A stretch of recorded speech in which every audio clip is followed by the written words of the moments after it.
अस्सलामुअलैकुम एवरीवन। तो मेडिविंग पेन के इस लेसन में हम सीखेंगे मूव टूल और सिलेक्शन टूल्स के बारे में।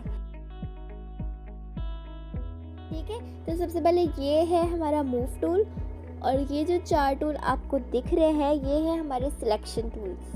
ठीक है, सबसे पहले मूव टूल को देख लेते हैं। तो मूव टूल को देखने के लिए सबसे पहले मैं यहाँ अपनी लेयर पर कुछ ड्रॉ करती हूँ।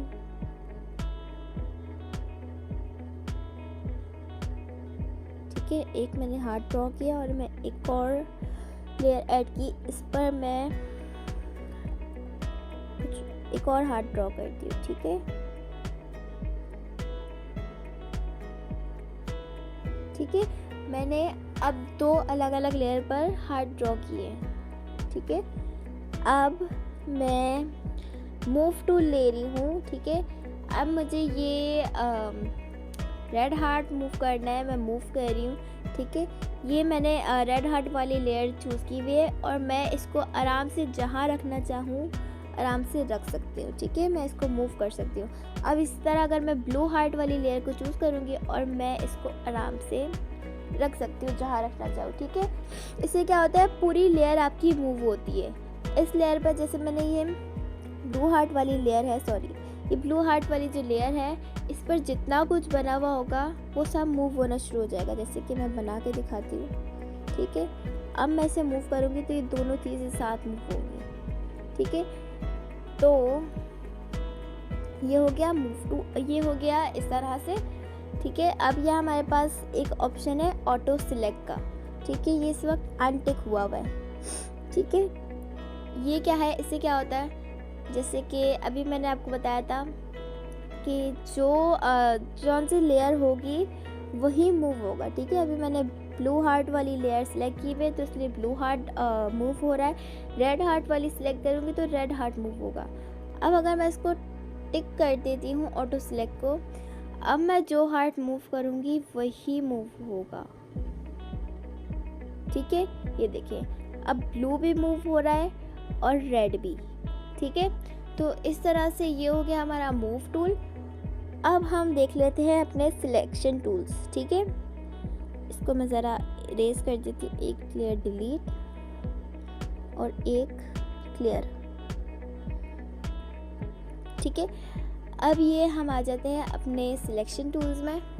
तो सबसे पहले मैं अपनी लेयर पर कुछ ड्रॉ कर देती हूँ। मैंने सिंपल पेंसिल ली है।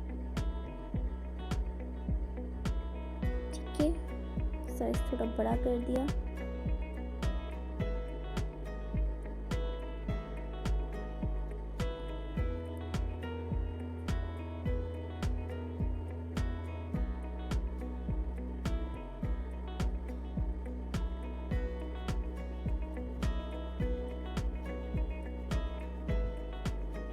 ठीक है, अब मैंने अपनी लेयर पर कुछ ड्रॉ कर दिया है।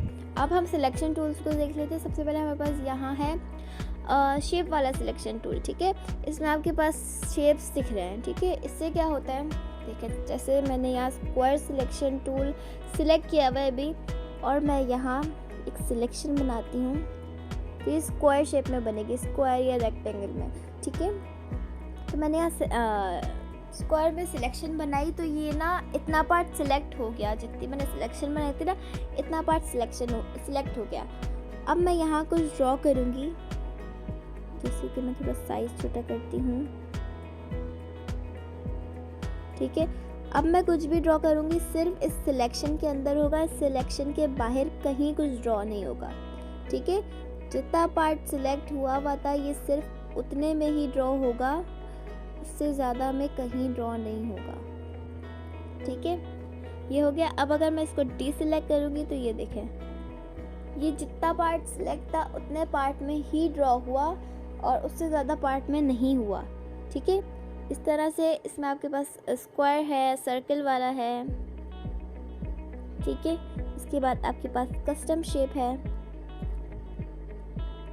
आप यहाँ कस्टम शेप में सिलेक्शन बना सकते हैं।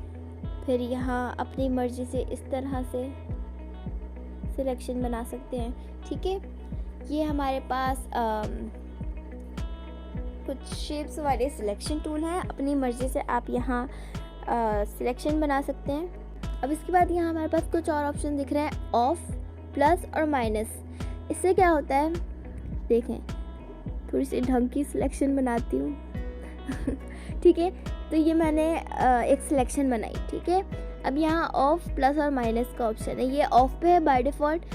अब अगर मैं इसको, अच्छा मैं करके दिखाती हूँ। जैसे ना मैंने यहाँ एक ऑलरेडी सिलेक्शन बनाई हुई है, अब मैं एक और सिलेक्शन बनाऊँगी तो ये यहाँ सिलेक्शन बन गई, पहले वाली जो सिलेक्शन थी वो हट गई है। ठीक है, पहले वाली सिलेक्शन हट गई है, अब मैं एक और बनाऊंगी तो वो वाली हट जाएगी। ठीक है, तो ये अभी ऑफ पर है। ठीक है, अब मैं अगर इसको प्लस पे कर दूंगी और एक और सिलेक्शन बनाऊंगी तो ये देखें, अब दोनों सिलेक्शन है। ठीक है, अब दोनों सिलेक्शन बनी हुई है। अब मैं इसको जितना ऐड करूंगी, जितना ऐड करना चाहूँगी ऐड कर सकती हूँ। ठीक है, और इसी तरह मेरे पास माइनस का ऑप्शन है, इससे क्या होगा, जितना पार्ट चाहूँगी मैं माइनस कर सकती हूँ। ठीक है, जितना पार्ट चाहूँगी अपनी सिलेक्शन वहाँ से हटा सकती हूँ, उस तरह से। ठीक है, तो ये हो गया कुछ ऑप्शंस। यहाँ से डी सिलेक्ट कर दिया मैंने। फिर यहाँ हमारे पास 3 डॉट्स हैं, ये हमारे पास राउंड कॉर्नर का ऑप्शन है, वही जो मैंने शेप टूल में दिखाया था।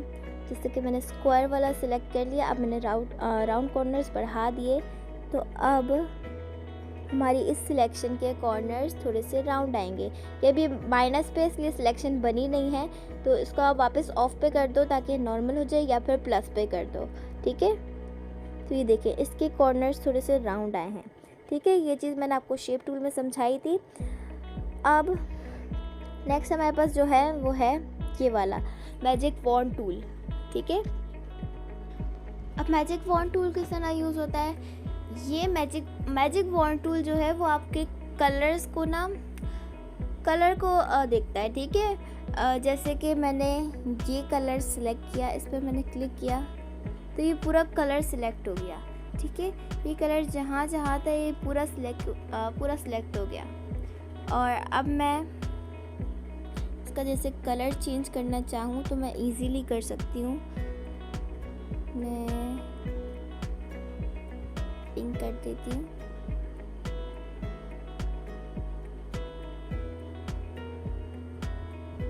और मैंने डी सिलेक्ट किया, अब वो पूरा ग्रीन पार्ट पिंक हो गया। ठीक है, ये बिल्कुल बकेट टूल की तरह है, इसके सारे ऑप्शंस बकेट टूल की तरह हैं। ठीक है, तो बकेट टूल वाली क्लास तो देख ली होगी, तो ये समझाने की आई थिंक ज़रूरत नहीं है। ठीक है, अब हमारे पास नेक्स्ट टूल है ये।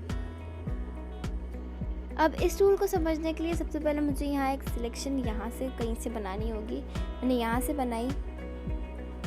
ठीक है, ये मैंने एक सिलेक्शन बनाई।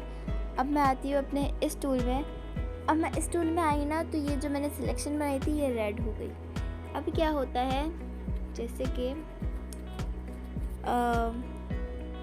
मैं यहाँ कुछ भी ड्रॉ करती हूँ तो ये आपकी सिलेक्शन में आ जाता है। ठीक है, मैंने यहाँ मतलब इस टूल में इस तरह से कुछ ड्रॉ किया तो सिलेक्शन बनती जा रही है। ये किस लिए होता है, ज़्यादातर कि ना आपने किसी पिक्चर से कोई चीज़ हटानी हो, जैसे कोई पिक्चर में कोई इंसान है, आपने उसे हटाना है, उसकी जगह कुछ और ऐड करना है, तो आप इस तरह से इजीली सिलेक्ट करके आप उसे रिमूव कर सकते हो। आप यहाँ से ब्रश साइज़ भी एडजस्ट कर सकते हो। ठीक है, और फिर इरेज कर सकते हो या फिर कुछ और ऐड कर सकते हो। ठीक है, अब इसी तरह यहाँ बराबर में एक और टूल है, इसके छोटा इस टूल पे छोटी सी पेंसिल बनी हुई है, बराबर वाला टूल पे इरेज़र बना हुआ है। अब इरेज़र का मतलब तो सबको पता है, ये इतना पार्ट इरेज हो जाएगा। ठीक है, जितना आप सिलेक्ट करते जाओगे ये इरेज होता जाएगा। ठीक है, अब मैं इसको डी सिलेक्ट कर देती हूँ। और ज़रूरी नहीं है कि पहले से आप सिलेक्शन बनाओ, मैंने आपको ऐसे सिलेक्शन बना के फिर ये यूज़ करके दिखाया था। आप ऐसे ही भी बना सकते हो। ठीक है, ये सिलेक्शन हो रही है आपकी। ठीक है, तो ये हो गया। अब मैं जैसे जितना पास सिलेक्ट है, अब मैं इसमें कुछ कलर फिल करना चाह रही हूँ, तो अब मैं कैसे फिल करूँगी, मैंने यहाँ सिंपल पेंसिल पर क्लिक किया नीचे से, और अब मैं यहाँ ठीक है आराम से कलर फिल कर सकती हूँ। ठीक है, समझ आ गई ये टूल। ये देखें, ठीक है, ये हो गया। मैं ज़रा इसको इरेज कर देती हूँ, हटा देती हूँ, ठीक है। अच्छा, अब हमारे पास कुछ और भी सिलेक्शन टूल है, वो है यहाँ, ठीक है। यहाँ कौन से टूल्स हैं वो भी देख लेते हैं। सबसे पहले यहाँ हमारे पास ऑप्शन है सिलेक्ट ऑल का।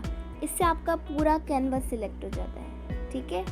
ये पूरा कैनवास सिलेक्ट हो गया। अभी मैं इसको डी सिलेक्ट कर देती हूँ। हमारे पास यहाँ ऑप्शन है डी सिलेक्ट। ये वही ऑप्शन है जो अभी देखा था, जैसे कि मैंने यहाँ सिलेक्शन बनाई और मैं यहाँ से डी सिलेक्ट करना चाहूँ तो यहाँ से भी डी सिलेक्ट कर सकती हूँ, ठीक है। और अब हमारे पास यहाँ ऑप्शन है सिलेक्ट इनवर्स। ये इससे क्या होगा, जैसे कि मैं ये मैजिक वॉन्ड टूल लेती हूँ और मैं ये पिंक कलर सिलेक्ट किया मैंने मैजिक वॉन्ड टूल से। अब मैं यहाँ आई सिलेक्ट इनवर्स में और मैंने इसको सिलेक्ट इनवर्स कर दिया। अब क्या हुआ, मैंने अपना क्या नाम है पिंक पार्ट सिलेक्ट किया था और मैंने सिलेक्ट इनवर्स कर दिया। अब क्या हुआ, अब हमारे इस पिंक पार्ट की जगह ये पूरा कैनवास सिलेक्ट हो गया। अब ये पिंक पार्ट सिलेक्टेड नहीं है, पूरा कैनवास सिलेक्टेड है। अब ये मैं कहीं पर भी कलर कर सकती हूँ सिवाय इस पार्ट के जो मैंने सिलेक्ट किया था। इस पार्ट के अलावा मैं कहीं भी कलर कर सकती हूँ, ठीक है। इसको मैंने डी सिलेक्ट किया। देखें, आपका पिंक कलर जो था वो वैसा का वैसे ही है और बाकी की जगह कलर हो गया, ठीक है। तो ये हो गया सिलेक्ट इनवर्स। इसको मैं अंडू कर देती हूँ सबको। अब हमारे पास ये ऑप्शन है सिलेक्ट पोर्शन। अच्छा, सिलेक्ट पोर्शन से क्या होता है, आपके कैनवस में जो जो होता है ना वो सब सिलेक्ट हो जाता है, ठीक है। ये मेरे कैनवस में जो जो था ये सब सिलेक्ट हो गया, ठीक है। अब मैं यहाँ कुछ ड्रॉ करूँ तो इस तरह से ड्रॉ होगा, ठीक है। मैं इसको अंडू कर दिया। इसको मैं ज़रा एक और लेयर पे कुछ और बना के दिखाती हूँ। मैंने एक और लेयर ऐड की हुई है। अब मैं इस लेयर पर यहाँ कलर कर देती हूँ और मैं इस लेयर पे हूँ अभी। और अब मैं सिलेक्ट पोर्शन करूँगी तो ये सिलेक्ट होगा, ठीक है। तो इस लेयर पे जो जो होगा सिर्फ वही सिलेक्ट होगा सिलेक्ट पोर्शन से, ठीक है। तो ये हो गया। अब हमारे पास यहाँ ऑप्शन है सिलेक्ट बाउंड्री, क्रिएट बाउंड्री, ठीक है। क्रिएट बाउंड्री का ऑप्शन है यहाँ। अब क्रिएट बाउंड्री से क्या होता है, इसके लिए हमें सबसे पहले क्या करना है, यहाँ से मैं मैजिक वॉन्ड टूल लेती हूँ और ये वाला कलर सिलेक्ट कर लेती हूँ, ठीक है। मैंने ये सिलेक्ट किया मैजिक वॉन्ड टूल से। अब मैं आ जाती हूँ क्रिएट बाउंड्री पे। जैसे मैंने इस पर क्लिक किया, यहाँ मेरे पास कुछ ऑप्शंस आ गए हैं, ऑन बाउंड्री, इनसाइड और आउटसाइड, ठीक है। सबसे पहले ऑन बाउंड्री देख लेते हैं। इसमें यहाँ आपके पास है स्ट्रेट लाइन बॉर्डर। इसकी वैल्यू मैं थोड़ी सी बढ़ा देती हूँ, जैसे कि 26 पिक्सल्स, और मैंने इसको ओके कर दिया। तो ये देखें, आपका जो आपने शेप जो सेलेक्ट किया था, जो कलर मैंने यहाँ सेलेक्ट किया था उस पर इसने एक बाउंड्री बना दी। और किस कलर से बनाई, जो कलर मेरा सिलेक्ट हुआ था मेरी पैलेट में, ठीक है। मेरे स्केल में, कलर स्केल में जो कलर सिलेक्ट हुआ था उस कलर से इसने एक बाउंड्री आपको बना के दे दी, ठीक है। मैं इसको ज़रा डी सिलेक्ट करके दिखाती हूँ। ये देखें, ये आपकी बाउंड्री, ठीक है। मैं इसको अंडू कर देती हूँ और अब जो बाकी ऑप्शंस है वो देख लेते हैं क्रिएट बाउंड्री में। अभी हमने देखा था ऑन बाउंड्री, अब हम देखेंगे इनसाइड, ठीक है। मैंने इनसाइड पर सिलेक्ट किया और थोड़ा सा बढ़ा दी इसकी वैल्यू, ओके करा। अब ये देखें क्या हुआ था, पहले इसने अपनी सिलेक्शन के अंदर और बाहर बाउंड्री बना दी थी, ठीक है। अब इसने अपनी सिलेक्शन के अंदर बाउंड्री बनाई है, ठीक है। इसने अपनी सिलेक्शन के अंदर बाउंड्री बनाई है। अब मैं अगर इसको आउटसाइड पे करूं तो ये अपनी सिलेक्शन के बाहर बाउंड्री बना के देगा, ठीक है। इसने अब सिलेक्शन के बाहर बाउंड्री बना के दे दी। अब मैं इसको जैसे डी सिलेक्ट करूं तो ये देखें इस तरह से, ठीक है। तो इस तरह से है ये क्रिएट बाउंड्री वाला ऑप्शन, ठीक है जी। तो इस लेसन में हमने देखा मूव टूल और सिलेक्शन टूल्स, ठीक है। तो आई होप आप लोगों को ये लेसन समझ आया होगा, अच्छा भी लगा होगा। अच्छा लगा तो वीडियो को लाइक कर दें और प्लीज़ चैनल को सब्सक्राइब कर दिया करें। मैं कितनी मेहनत करके आप लोगों के लिए वीडियोस बनाती हूँ, तो इसके लिए मैं एक सब्सक्राइब तो डिज़र्व करती हूँ, है ना। तो प्लीज़ मेरे चैनल को सब्सक्राइब करना मत भूलिएगा, वीडियो को लाइक कर दीजिएगा और मिलते हैं नेक्स्ट लेसन में। तब तक के लिए अल्लाह हाफिज़।